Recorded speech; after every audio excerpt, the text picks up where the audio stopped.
Au hasard. Cette histoire est tirée de faits réels. C'est vendredi. Ouais, super. Et vous nous faites la gentillesse d'être avec nous, on est très heureux, comme d'habitude. Showing.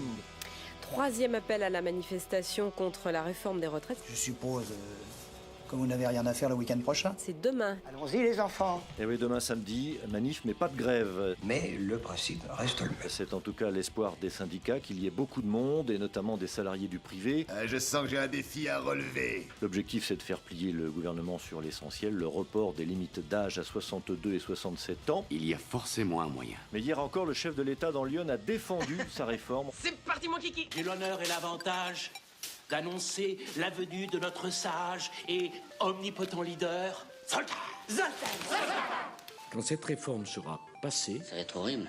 C'est horrible. eh bien, les Françaises diront Oh, on l'a dans l'os. on n'a pas de soucis à se faire pour nos retraites. Ouais, c'est ça, on s'arrête là pour aujourd'hui. Réforme ou pas, la cote de popularité de Nicolas Sarkozy touche le fond. Il n'y a aucun doute là-dessus. Au dernier baromètre mensuel TNS Sofres du Figaro Magazine, il perd encore 4 points en un mois, avec seulement 26% de bonnes opinions. C'est la première fois que je vois une chose pareille. Et pour Édouard Le Serre de TNS Sofres, pas de doute, c'est un véritable climat de défiance qui s'est installé. Alors c'est pas ma faute. Pour Nicolas Sarkozy, c'est un double record d'impopularité. C'est un personnage, hein. D'abord un record personnel, puisqu'avec 26% de confiance, Ouais.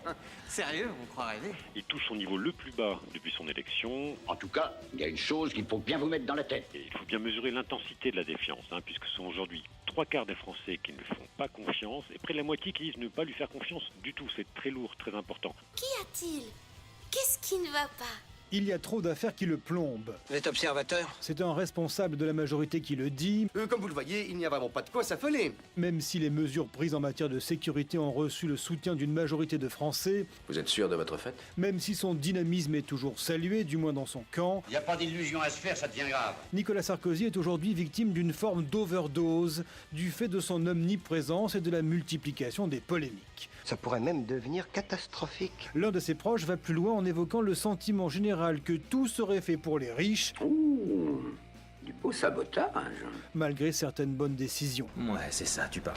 Sentiment validé jour après jour par l'actualité avec le feuilleton Woerth-Bettencourt, les millions de Bernard Tapie, Ah oui. le maintien du bouclier fiscal, décrié y compris à droite, ou encore le rabotage de niches fiscales. Oui, mais c'est comme ça. C'est un peu comme si l'opinion avait pris un pli, jugeant inaudible l'action de l'exécutif. Ah bah oui, on dirait bien. En l'absence d'un signal fort, Nicolas Sarkozy risquerait de rester longtemps impopulaire. Bon bah, mon temps de dire, on a tiré le gros lot, nous.